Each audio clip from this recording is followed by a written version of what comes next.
From the world of politics to the world of business, this is Balance of Power.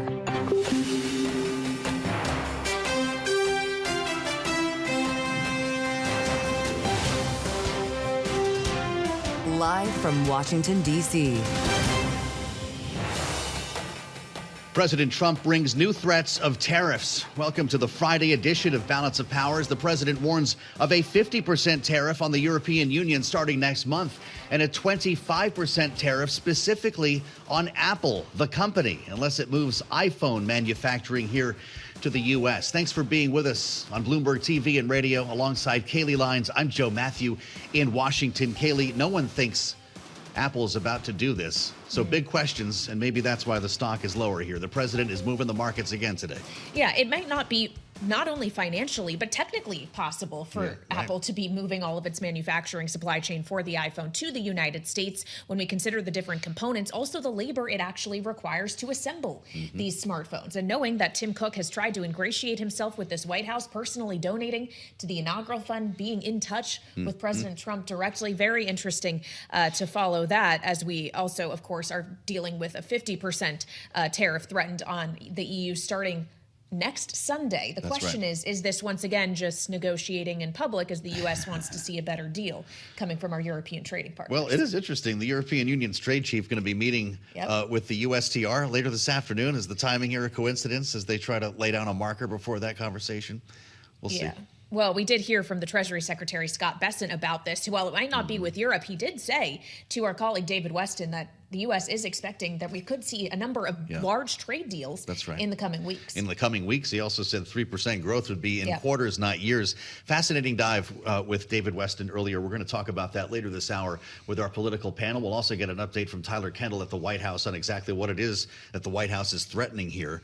And you know, it's Fleet Week in New York. We've got a special conversation coming up this hour as well. We do. The commander of the U.S. Fleet Forces Command, Admiral Daryl Caudle, is going to be with us. So we certainly have a packed hour as we deal with all of this news and the impact it's having on financial markets, as we just saw the U.S. dollar declining to the lowest level since December of 2023. On that and what else is happening in markets, Charlie Pellet has a look from New York. Hey, Charlie. Hi, thank you very much, Kailey Leinz. Indeed, anything but smooth sailing ahead of Fleet Week here in New York with the Dow, the S&P, NASDAQ, choppy waters right now with the S&P down 39, 5802 where we stand, looking at a loss of 0.7%. The big story, though, Apple getting hit hard. Apple right now down 2.7%.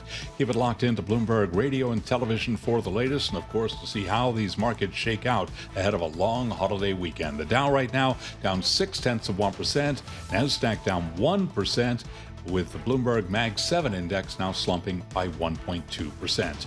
The 10-year, 4.50%. The 2-year, 3.98%. Gold up $65 the ounce. Gold surging now by 2%, $33.59 the ounce. West Texas Intermediate crude up 0.3%, $61.36 on WTI.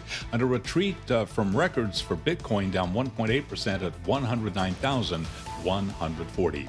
President Trump threatening Apple with a tariff of at least 25% if the tech giant does not manufacture their iPhones in the United States. Again, Apple shares down by 2.8%. A lot more coming up on Balance of Power. And for on-demand news 24 hours a day, subscribe to Bloomberg News Now wherever you get your podcasts. Back we go to Washington. Once again, your hosts. Here they are, Joe Mathieu and Kailey Leinz. All right, Charlie Pellet with a look at the Friday trade. Thank you so much. Of course, it isn't a quiet Friday here in Washington. It seems we never get to have one of those these days, even ahead of a holiday weekend, at least while President Trump is active on Truth Social with new threats of tariffs. 25% potentially on Apple if they don't make their iPhones in the United States, and 50% being threatened to be implemented on all goods coming out of the European Union next Sunday. As the president on Truth Social, Joe, describes the European Union as having been very difficult to work with on a trade deal, and he says discussions with them are going nowhere. Yeah, Scott Bessent has made similar remarks here. Interestingly, the European Union's trade chief will have a call today with Jamieson Greer. That's set for later this afternoon, according to a European Commission spokesperson. So you wonder if this is bluster ahead of a meeting, or if we're really trying to get the gears turning on something here that could land at 50%. we may be buying more wine this weekend ahead of that taking effect. Yeah, well, remember when he was threatening a much higher than 50% That's correct. I think it was 200. Tariff on wine and champagne? Maybe yes. We're negotiating with ourselves at this point. Let's go to the White House to get details on this. Bloomberg's Tyler Kendall is on the North Lawn with more. Tyler? Yeah, hey, Joe. Well, this really is setting the tone ahead of this call that we're still expecting to happen between the EU's trade chief and the USTR Jamieson Greer. Keep in mind that earlier this week, Bloomberg News had reported that the EU floated a new proposal to the U.S. when it came to trade, including that both countries could gradually lower their tariffs down to zero when it comes to certain agricultural products and industrial goods. Appears, though, that really wasn't enough to move the needle here. As President Trump outlined this morning, he thinks that no progress has been made in terms of trade talks with the European Union. And there's a few different complicating factors. In fact, the Treasury Secretary Scott Bessent outlined one of them earlier today on Bloomberg Television, saying one of the biggest issues is that the EU has to negotiate as a bloc. I think the president was getting frustrated with the EU. You know, the problem with the EU, I've said several times, they have a collective action problem. There are 27 countries. They all have different needs. The Germans, they are interested in cars, the French in agriculture. So, and then you have Brussels negotiating with them. That can also make it difficult to address some of this White House's demands when it comes to what they like to call those non-monetary trade barriers. President Trump highlighted them in his post on Truth Social earlier today, including the VAT, the value-added taxes, which the European Union really has said is fair and that isn't going to really be up for negotiations when it comes to trade talks. So we're going to have to see how this develops. Of course, Joe and Kailey, if this escalation did go into effect, it would be a pretty big one. Bloomberg Economics estimates that if that 50% tariff went into play, it would ultimately cut EU exports to the U.S. by more than half.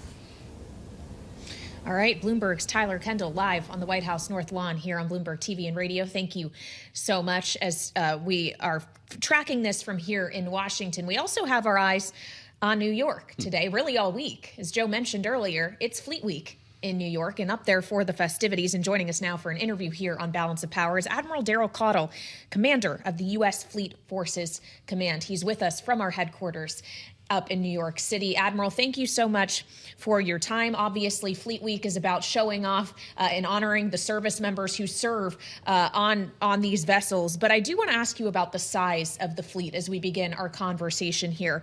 As we look at specifically the comparison with China, the U.S. Navy as of now has 296 ships in its fleet. China's is on pace to surpass 400 this year. Is there any way for us to possibly catch up? Well, first of all, thank you for having me. I really do appreciate it, being on Balance of Power. I just love the title of the show and being a Navy commander and having a chance to talk with you today, Kailey. You know, I get this question a lot about the difference in size of the Chinese fleet versus the U.S. fleet, shipbuilding capacity differences. And I just want to assure you and others that will be listening that I don't worry about it too much. You know, we do consider China to be our pacing threat. We are concerned with their shipbuilding capacity, but, you know, there is nothing that beats the quality of the U.S. Navy warship. There's nothing that beats our capability, our technology, and most of all, our sailors that are on board and crew those ships. That just really is our true advantage. So while, you know, we are playing a bit of catch up on shipbuilding capacity, I don't think a strategy for the U.S. should be trying to match that. It's really a, you know, our ability to have quality over quantity is really a better strategy for how we fight. Well, it's interesting, Admiral, and we do welcome you to the program. It's great to see you here. As we look at the parade of ships kicking off Fleet Week in the Hudson, it does bring that technology right in front of a lot of people who might not be as familiar with it as those who are in the defense space. The shipbuilding capacity, though, of the U.S. is something that the Trump administration has addressed with an executive order calling for the revitalization of shipbuilding. What is it that we need? Well, I'm thrilled that the Trump administration has done it. The president is really emphasizing it. You know, this is commercial shipping. This is Navy shipping. This is all types where the U.S. has really divested in that capability, not so much with our warships, but in commercial shipping. So first of all, you know, that capacity does need to increase, and we need to become more self-sufficient in our own, you know, maritime services and not be so reliant on international building. But, you know, from our warships in particular, we have a lot of ships on contract. And we are working hard to emphasize with those defense industrial partners that build those for us to actually deliver those on time and get back on track, as well as the maintenance contracts that we have. Those need to improve in their performance as well. So this emphasis on this and putting some heat and light on the shipbuilding industry and our industrial partners that work with us is extremely important for the U.S. to exercise our power projection globally, I think. Well, Admiral, here in Washington, we were tracking yesterday the passage of the so-called One Big Beautiful Bill in the House of Representatives that has a lot of President Trump's priorities in it, but also included an additional $150 billion in defense spending. Knowing that this administration has outlined other objectives, including the building out of this so-called Golden Dome, are you expecting the fleet to directly benefit from that additional funding? Is that funding, frankly, adequate, or is more needed? Well, I do think it's adequate. I really am very appreciative of the administration emphasizing defense spending and getting the budgets right. You know, my job at U.S. Fleet Forces, our Atlantic Fleet, really emphasizes readiness, and readiness costs. And to have a military that's expeditionary like the Navy, you know, on call, ready to go worldwide, globally, requires a high level of readiness. And that's across our ordnance capacities, our parts, supplies, and of course the training of our sailors. So I think the budget's appropriate, and the Navy's going to get a part of that, and that's going to help us sustain that. I do think the Golden Dome, in particular what you mentioned, that the Navy will also be a major player in that as well. Now, the Navy is what protects our homeland from its two approaches, the Atlantic and the Pacific. And so the threats don't just come from intercontinental ballistic missiles, they can also come from submarine-launched cruise missiles. And that's where the Navy plays a prominent role in making sure that our homeland is protected against those threats. Well, as we consider readiness, Admiral, we have to talk about recruitment. It's something that we have heard this White House and the Defense Secretary talk about quite a bit. You're aiming to recruit a little over 40,000 new sailors this year in 2025. The Naval Institute says you're seeing the highest recruitment numbers in 2 decades. Will you exceed that goal? Sir, we are already exceeding that. We had a banner year last year, and you know, a little over 40,000 last year. We got that goal this year. Right now, we're on pace. We are 4,000 sailors over where we were last year, and so we are enjoying record recruitment. And the recruiters across the country are just doing an incredible job to do that. It's very hard work. You know, we are all in the same demand for this talent in our country. And when only less than 1% of everyone in our country serves, you can imagine that population of those that can do what we do for a living is quite small. And across the armed forces, we're all in demand for those. So I'm very proud of our Navy recruiters to achieve that. I would also mention to you that our retention is at a record high. So when we get folks in, they really enjoy what they're doing in the Navy. And I think that's tied to our incredible mission. And the Navy is out there, their away team, and so I think we're enjoying record retention as well. When you combine those, we're going to put a real dent in some of the gaps at sea that we have had over the last few years and really chip away at that to get our wholeness back with respect to manning our ships. I feel like I should disclose, Admiral, that I am the daughter of a naval aviator, and I know that he loved nothing more than flying F-14s. He spent a lot of time on these very vessels we're talking about themselves. But I want to talk about active service members who are finding that they have had their deployments on carriers and other supportive vessels extended, specifically in the Red Sea, as the U.S. has been engaged up until recently with Houthis, an Iranian proxy that, of course, was quite disruptive in the Red Sea in particular in recent years. The Truman is now heading home, but as we considered the multiple F-18s that actually fell off that carrier, tens of millions of dollars in aircraft lost, was there an over-deployment problem with the Truman or with anyone else stationed in the Red Sea? Is that why a truce had to be reached with the Houthis? You know, all great questions. You know, our carrier strike groups project power and dominate and control sea lanes like no other thing there is. I mean, that's why the president, you know, when a crisis happens, where's the nearest aircraft carrier and the nearest strike group? And so high demand for aircraft carriers. Because of that, in our force structure currently, you know, we have essentially about a 3.0 presence worldwide, globally, all the time. And so we shoot for about a 7-month deployment. So every 36 months, we'd like to see our carriers and the strike group, cruisers and destroyers deploy for about 7 months every 36 months.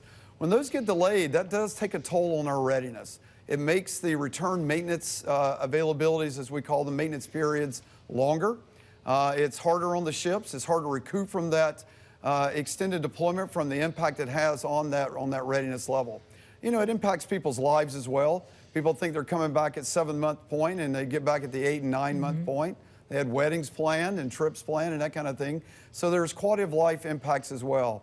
But make no mistake about it, there is no bigger compliment on earth than to be extended, to know you are the force across the joint force, that the President and the Secretary of Defense needs to be there to ensure we are deterring aggression, making sure the sea lanes of communication remain open. And these sailors willfully and understand that. We communicate that to them, and they put their life on hold to do those extensions. Regarding the loss of aircraft on board, the extension of the Truman those are not related in any way.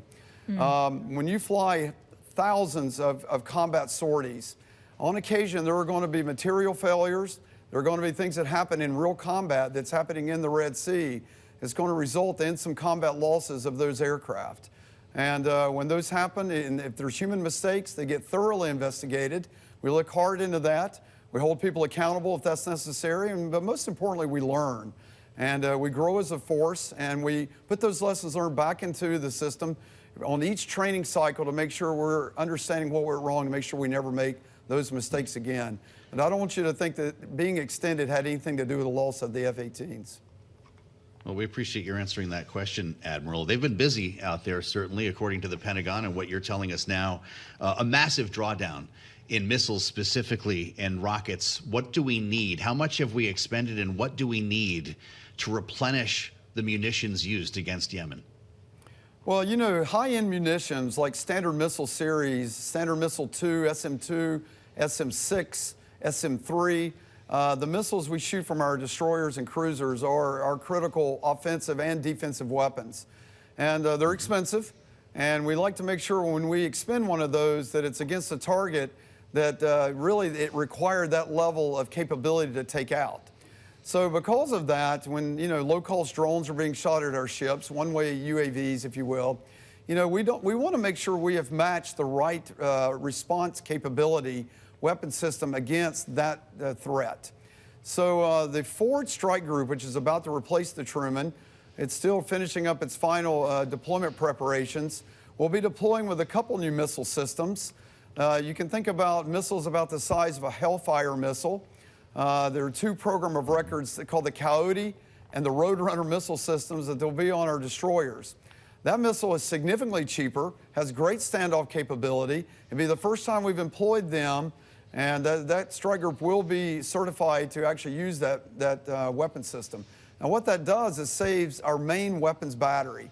And so the offensive weapons that we're having to use typically to defend ourselves, won't be as needed. So we're really happy about that. It's more cost effective, it's more appropriate, and the ship's captains have a lot of confidence they can defend them ships properly with a lower cost weapon system. Really interesting, Admiral. Daryl Caudle with us live from World Headquarters in New York, in Manhattan for Fleet Week. He's the commander of the U.S. Fleet Forces Command. Admiral, really great pleasure to talk with you. We'd love to do it again at some point here on Bloomberg. And congratulations to the more than 1,000 midshipmen graduating the Naval Academy today, just up the road from where we are in Annapolis. Go Navy. Well, with the daughter of a naval aviator. I'm Joe Mathieu. Did we learn a lot there? That was pretty good. Yeah, it was a great conversation, and we still have more of them ahead here on Balance of Power on Bloomberg TV and radio. The Treasury Secretary Scott Bessent telling Bloomberg earlier today that we could see a number of trade deals in the coming weeks, but perhaps President Trump isn't convinced one of those will be the European Union, as he today threatens a 50% tariff on the EU effective June 1st and says discussions with them are going nowhere. This was quite the deep dive with the Treasury Secretary. They spoke for about a half an hour, talked about a lot of what's happening in Washington right now, but we do want to bring you into the conversation specific to tariffs, because it was today that President Trump threatened this 50% levy against the EU. Reaction from the Treasury Secretary. Let's watch and listen. We have substantial revenue coming in now, and there is, at some point, there's an equilibrium rate, what's called a Laffer curve for tariffs. So And I think we will reach that rate. The other thing that's happening is a lot of their tariff barriers or non-tariff trade barriers. A lot of these non-tariff trade barriers are coming down, so friction's decreasing there. And again, because we don't know where these tariff negotiations are going to end up, they won't end up being scored. But it's several $100 million a year, several $100 billion a year of revenue that will be used. For every $100 billion, that's $100 billion less of bonds that Treasury has to issue. When you talk about uncertainty and getting more certainty because of the tax bill, some of the uncertainty, a lot of it is because of tariffs right now, because we're not exactly sure where we're going to end up. Do you have a sense when the economic community, the business community, will get better certainty on tariffs? Well, we've done the 90-day pause. As I mentioned several times, we have 18 important trading partners. So what everyone should really focus on are those. We've done a deal with the UK. My sense is over the next couple of weeks, we're going to have several large deals announced. We have put a pause and a 90-day pause with China. I expect that we will be negotiating in person with them again. And then the president today, when we initiated the pause and the 10% are moving down from the April 2nd rate to the 10% level was contingent on countries or trading blocs coming and negotiating in good faith. And I think the president was getting frustrated with the EU. The problem with the EU, I've said several times, they have a collective action problem. There are 27 countries. They all have different needs. The Germans, they are interested in cars, the French in agriculture. So, and then you have Brussels negotiating with them.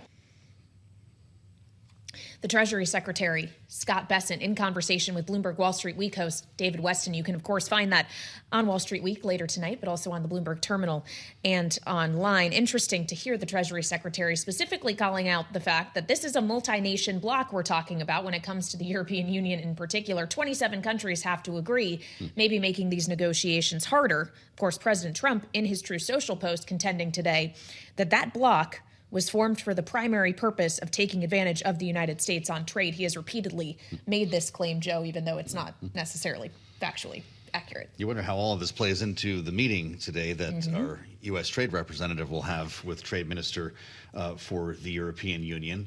That'll take place apparently this afternoon. A lot of this is said to be bluster or a negotiating tactic. Now we're at 50%. We'll see where we are tomorrow. The markets seem to be taking this so far in stride.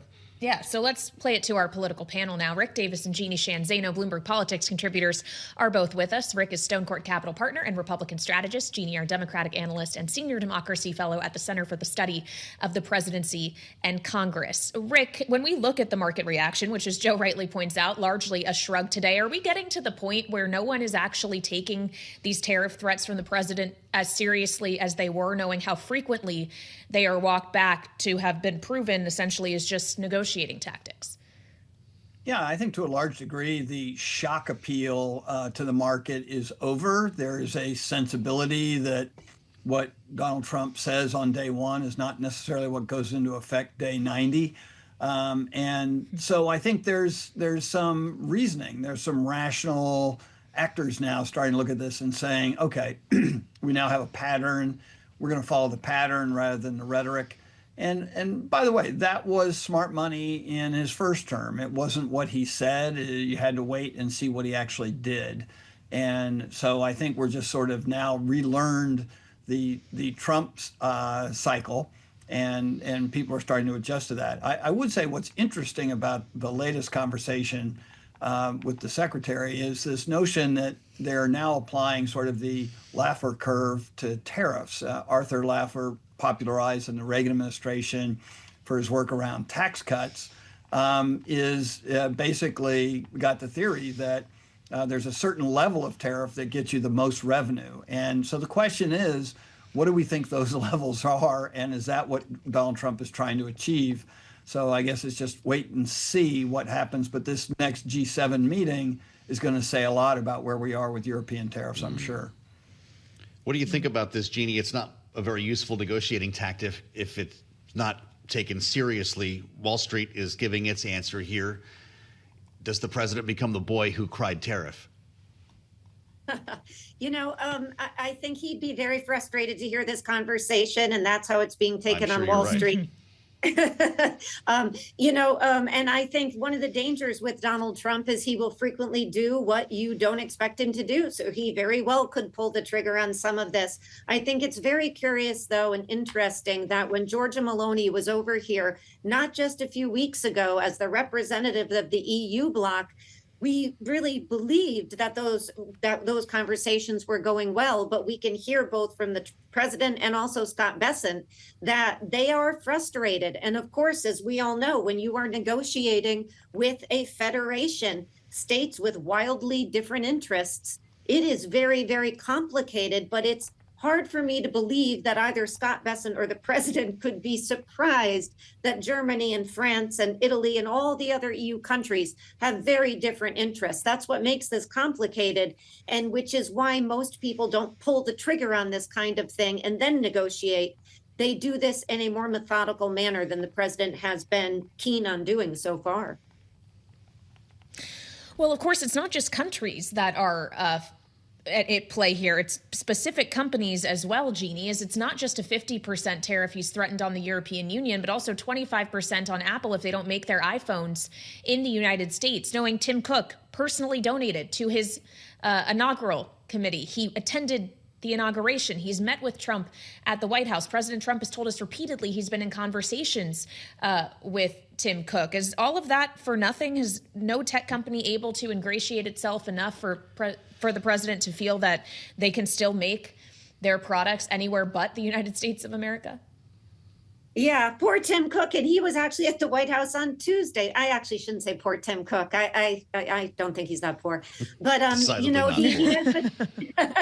he's been trying to ingratiate himself. Even as I mentioned on Tuesday, he was there. But as we recall, when the president was in the Middle East, he vocally said he still has a little problem with Tim Cook, and that was his building all over India. And he said, "I don't want him building there. I want him building here." Of course, that is far easier said than done. And so, I think the question now is, does Tim Cook, do Apple try to wait out this president? Because the idea that they could move manufacturing over here and kick it up in the way the president and, people like the Commerce Secretary would like to see is very, very difficult to believe. In fact, some of the reports say that if that happened, we'd all be paying $3,500 or more for an iPhone. I can't do it, Kailey. I just can't do it. So please don't do that to us. We talked to Bloomberg's Mark Gurman about this, our Apple reporter who's dropping more scoops than anybody on this company, wouldn't even try to put a number on it. Ricky said it was unquantifiable. He also called it a pipe dream and never going to happen, the idea of Apple moving its manufacturing base here. You mentioned earlier, though, that if we did do that, it's not going to be the army of millions of people turning screws into phones, as Howard Lutnick said at one point.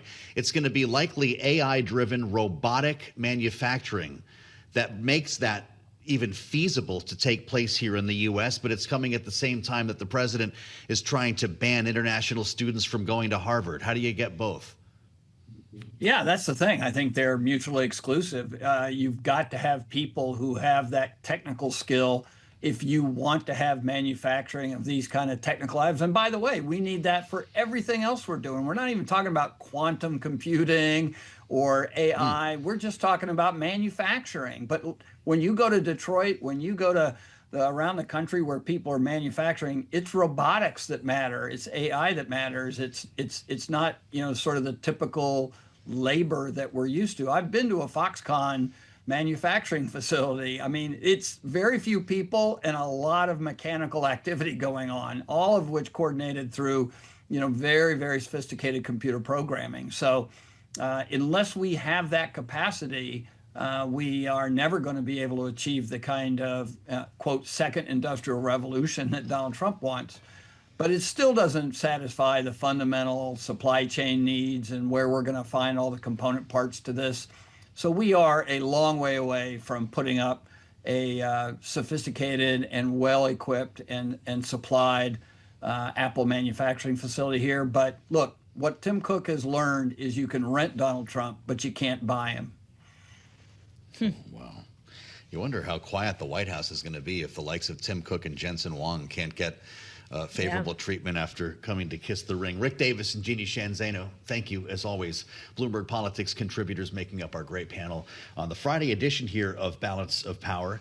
We're going to have a conversation, extend this a bit, with the Congresswoman from Michigan. Haley Stevens is coming in. Yes. Close to the auto industry, sensitive to the talk of tariffs. Well, absolutely, as we consider, of course, she's also running for Senate in Michigan, a state that Donald Trump did win. That's right. In part on tariff messaging in the 2024 election, as he so often reminds us. So we'll have more on that. And of course, the one big beautiful bill that passed the House without her or any other Democrats' vote, straight ahead on Balance of Power on Bloomberg TV and radio. With a look at how Wall Street is reacting to the latest tariff threats from President Trump. Of course, largely the reaction isn't too negative, at least looking at equity markets overall. But as Charlie was running us through, you are seeing some pressure on Apple, down 3% as he threatens a 25% tariff on non-U.S. made iPhones and also 50% on all European goods beginning next Sunday. But not immediately, Joe, which in theory leaves a window of potential negotiating room here, in theory, raising the question of if this is all part of a negotiation. That's right. So 50%, which is less than the 200% he suggested or threatened against wine and champagne. So I guess maybe the wine will be a little bit less expensive if this takes effect. But there is an important meeting today. The European Union's trade chief will be meeting with Jamieson Greer, the USTR, his U.S. counterpart here. So maybe there's news later today, maybe over the long weekend.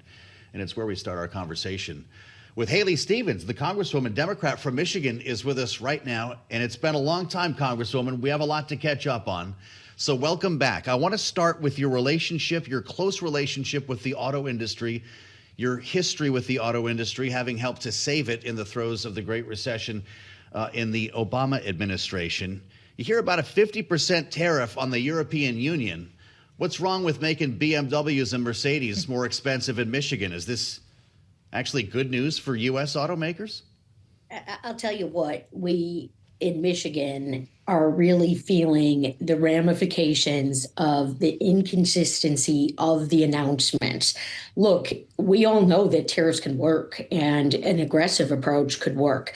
But what is not working is Elon Musk and Donald Trump tariff policies changing by the minute, and it's literally wreaking havoc on our auto industry right now.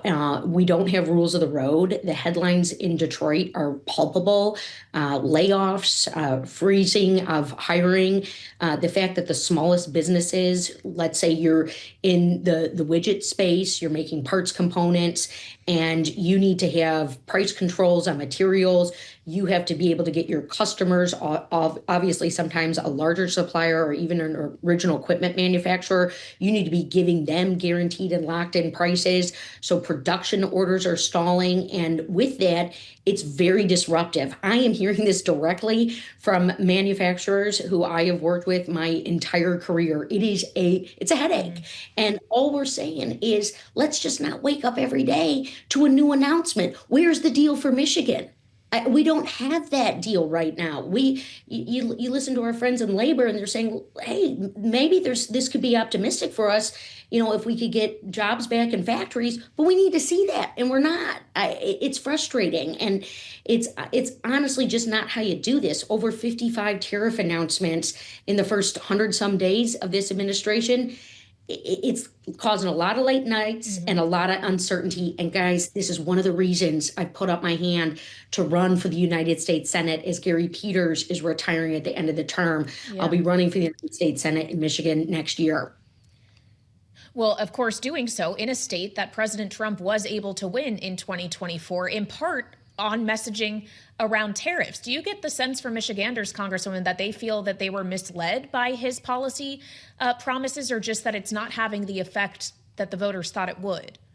Yeah, well, Michigan needs a fighter in the United States Senate, and my life has been defined by stepping up for Michigan in tough moments. And thank you, Joe, for recognizing and knowing, both you and Kailey know that I worked on the U.S. Auto Rescue a while ago now. That was during the Obama administration, during another moment of crisis. General Motors and Chrysler were staring bankruptcy in the face, and we came together alongside our labor unions to save those jobs and those companies from liquidation. But it was tough. And the things I'm hearing right now are the same things I was hearing back then from Michiganders.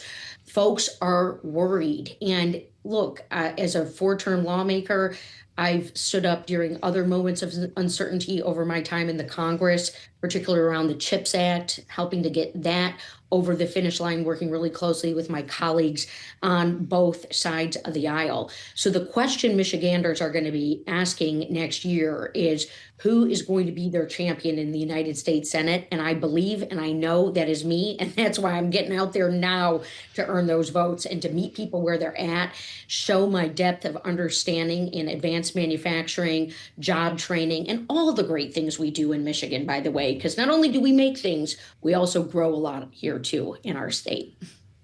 Well, you know, the 100 members of that chamber you're looking to join are going to receive this reconciliation bill that went through the House and are likely to make some changes to it. I don't need to tell you that, Congresswoman. Some of them may be an effort to undo the rolling back of clean energy and EV grants and incentives. What would that mean for Michigan, and specifically EVs that are being made there? You know, it's almost jaw-dropping, right? Because it will be a big gut punch, and particularly on some of the tax credits for consumers and the factories. We all obviously remember hearing J.D. Vance say that some of these investments were table scraps around factories that were being rebuilt and factories that are getting up and running. I don't know why we'd give China that big of a win, particularly in this space where we are seeing growth, where we are seeing incredible economic opportunity, where our auto industry has been aligned for a long time, even before federal policy got passed down. And what we don't need is more chaos and confusion and disruption. And really in this space, this is all we have been getting from the Trump and Musk administration. We need better. And it's, again, why I'm running for United States Senate in this moment. It's serious. And I look, in terms of the bill that the House passed and through the all-nighter, I mean, look, I'm not afraid to say it. It was one big giveaway to the richest among us. And when you're looking at job insecurity in the face, and you're going to see people who are making $51,000 and under who are going to pay more, and a lot of times, that those can be individual households, single parents who are at that price point. They can't afford to be paying more right now. Costs are still going up. And that's what the latest tariff announcement is going to do. It's just going to be another blow to the American consumer, to the Michigan consumer. And I'm going to tell you right now, the folks in my state, they don't want cuts coming down to Medicaid. They can't afford it. They don't want to see job insecurity. It's rattling people, especially when that grocery bill sometimes, and unfortunately, is going on a credit card because folks are being squeezed. We need to focus on costs. We need to take this seriously. That should have been in this bill, and it's not. Well, so with the things you just mentioned, not just the changes to Medicaid, but SNAP benefits as well, the rollbacks of subsidies from the Inflation Reduction Act, how much are you anticipating, Congresswoman, that the bill that returns to the House after the Senate is done with its work is actually going to look very different in those areas? Well, I'm going to be looking for the support for Michigan's economy and Michigan's workers. And yes, the essential programs like Medicaid that a lot of our hospitals rely on to function. And it's very nerve-wracking, particularly as we look further north in Michigan and the impacts that will have on Michigan's medical community. You mentioned SNAP, and I'm a longtime member of the House Education and Labor Committee. And we all know that our kids do better when they've they've got food in their stomachs. And our schools need access to the meals. Families need access to the meals and the food benefits. That's always the question of how and why we get to this place. And we know those rollbacks will be devastating. And particularly with Medicaid, if you look at what the House put forward, we're going to see job loss, not because people are getting a termination, but because parents or individuals are going to have to leave the workforce to care for the dependent, particularly children with unique medically complex challenges. Those families are relying on Medicaid. That's why we have that program. And I'm over here trying to get full funding for special education so the school districts in Michigan don't have to rob Peter to pay Paul. I know as a United States Senator, that will give me the platform to be able to push legislation like that through. That's the goal. We're 50 years into not having full funding for special education in the United States of Michigan. I've sat down time and time again with Michigan schools, and this is an issue I care about because I work on Michigan economic issues, and it impacts families. And who else is going to fix it if not for our federal lawmakers? And I just got named one of the most effective lawmakers in the Congress and the most effective Democratic lawmaker for Michigan. And again, running for United States Senate because this is a tough moment. Michiganders need a fighter. They need someone who will get things done. And friends, that's me. Well, your leader in the House of Representatives, Congresswoman Hakeem Jeffries, said upon passage of this tax and spend bill yesterday morning that Democrats at that moment won control of the House. Is that the silver lining for your party? You know, we certainly feel very bullish that when Republicans go after folks' Medicaid and health care, that ends up turning out very favorably for Democrats and people who want to not only preserve programs like Medicaid, but see Medicaid get expanded and costs get lowered for folks. And I remain really enthusiastic about a record of standing up for people's health care, people's jobs, particularly manufacturing jobs. And look, we've got a real opportunity here to send a message to the Trump-Musk chaos agenda that Democrats can lead the way. And it's something that we're seeing here in the state of Michigan. And it's one of the things I'm really focused on as a candidate for United States Senate, meeting people where they're at, letting them know that I don't want to see cuts to Medicaid, Medicare, Social Security. Guys, I had a fully paralyzed veteran ask me if he could count on those VA benefits still. I mean, what the heck is going on here in that case? It's not even funny. And so we need some common sense. The abuses of power that we're starting to see rear their head, that needs to be clamped down. And we do need checks and balances. So yeah, let's, roll up our sleeves for some tough elections. I know how serious the race I'm entering is going to be. And I'm really proud to see leaders like Hakeem Jeffries putting forward a vision for the future for folks, because it's a serious moment for us. Well, has Hakeem Jeffries shared with the caucus what the Democrats' stance will be if, for whatever reason, Republicans run into timing issues with getting the reconciliation package all the way through to the president's desk, knowing it is also intended to raise the debt ceiling before a potential August X date? Will Democrats provide the necessary votes to make sure that we don't default if it comes down to it? Yeah, and that's one of the things that we saw in the package that House leadership on the Republican side passed the other night. It was very much clear that the deficit was going to be impacted, that it would likely increase if that legislation as it went through.